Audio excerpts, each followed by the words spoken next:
Hello, welcome to our webinar on yoga to promote adolescent wellness, an introduction for counselors.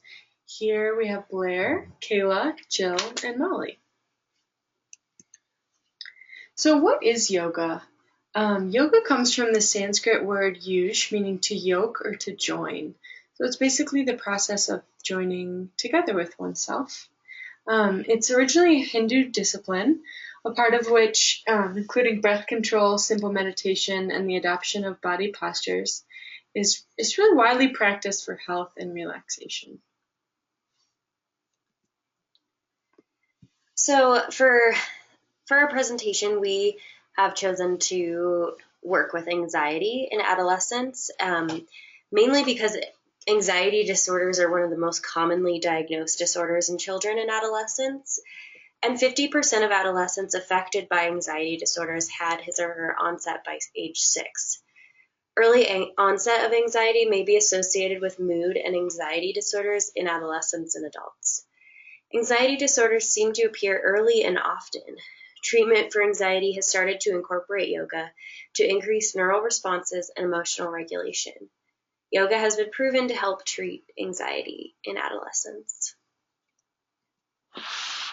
So looking at the diagnosis of an anxiety disorder, we looked at the DSM. This is going to pertain a lot to what Blair just said, but many anxiety disorders begin in childhood and continue through adulthood. The prevalence of anxiety disorders in adolescents is 0.9%, and this is spread out through a 12-month period, and females are twice as likely as males to develop it. Rates of full remission for generalized anxiety disorder is very low, so it's important to learn coping skills, and that's the critical point for treatment. Their anxiety is associated with physical symptoms such as muscle tension, tiredness, concentration difficulties, trouble sleeping, and feeling on edge. Anxiety disorders include symptoms of separation anxiety, mutism, specific phobias, social anxiety, agoraphobia, and panic attacks, and each have their own diagnosis. Yoga can be beneficial for the well-being of all individuals regardless of diagnosis. Yoga can be used in individual settings and group settings, and we're going to focus more on a group setting for this presentation.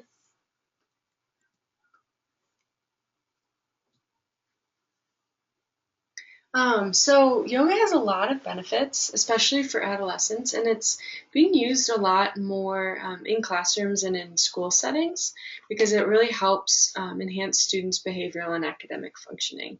One of the main ways that it does this is by helping young people regulate their emotions. So it's been shown across multiple studies that this emotional regulation is a factor mediating the relationship between situational stress, maladaptive behaviors, and developmental outcomes. So two different theoretical frameworks we are going to be applying yoga and wellness is person-centered theory and Gestalt. So person-centered theory is when a person's inner and outer self are aligned, and this is another way of saying congruence. So a person will experience incongruence when their ideal self and real self don't match, and often this manifests in behaviors such as anxiety. So practicing wellness through yoga promotes that awareness and mindfulness, which it helps the individual become aware of who they are, and they can begin to accept themselves as they are, so that their inner and outer self can begin to align. As far as Gestalt theory, the here and now or present processing is a key component. Which strengthens awareness when you live in the here and now and process the here and now. So the goal of Gestalt therapy is to help the individual rebuild their awareness of themselves and in their environment. And so when the individual is able to live fully in that moment, they're able to live more authentically and more meaningful lives. The indivisible self, an evidence-based model of wellness. So in order to examine the wellness, we chose the invisible self model.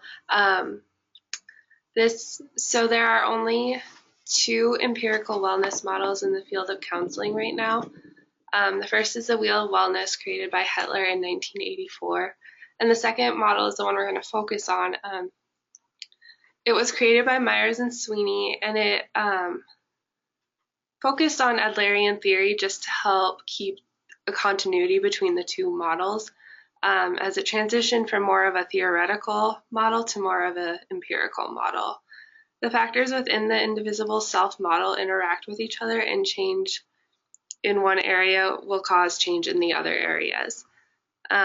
There's a way that is really helpful to examine this. You can rate yourself 1 through 10 on all factors of this model before you start the modeling practice, and then you can do it again so that you can see the change in it. And once I get to the next slide, I'll show you which factors we're going to focus on for this, but the idea is that by focusing on these factors, all parts of the wellness self will improve. Wellness models are often the foundation for studies of wellness because they are applicable for a variety of individuals and variables.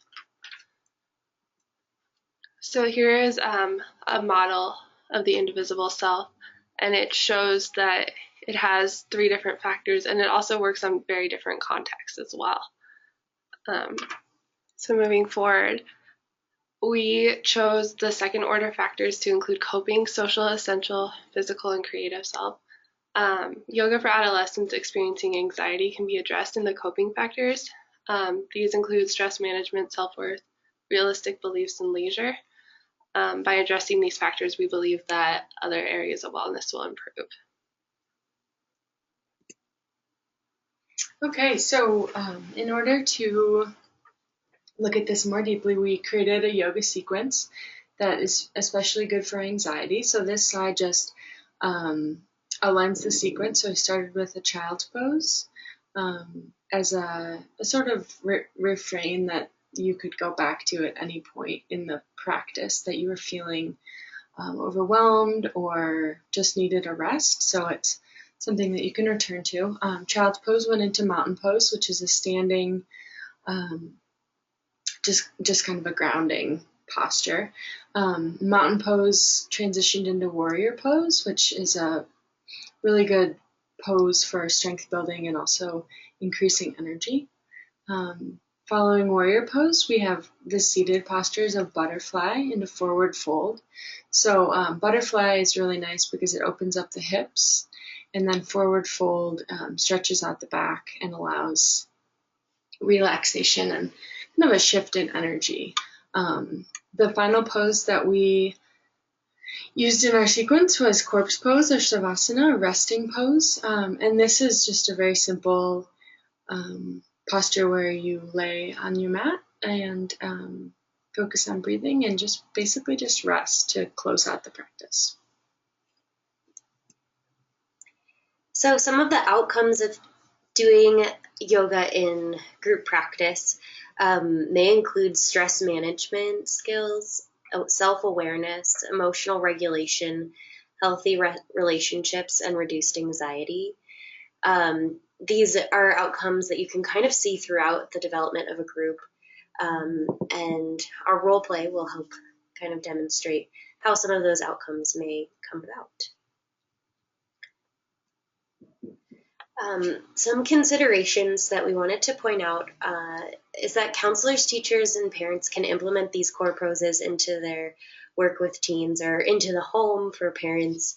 And there's been cross studies that have demonstrated efficacy throughout those different areas of life. And in order to practice yoga in session, we do want to mention that counselors do need a specific yoga training to integrate into session, which includes a yoga certification. And then self-consciousness in adolescents, is something that we want to point out that may be at first something that may be a barrier for some as they're working into the idea of doing yoga in counseling, and could be coming out through client resistance.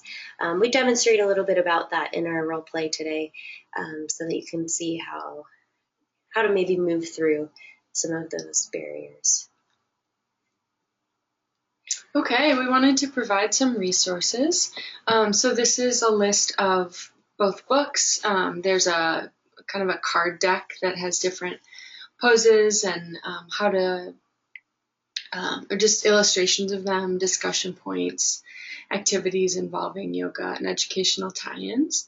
And then several books and a website that shows one evidence-based yoga and mindfulness program for schools, so it's kind of all set up.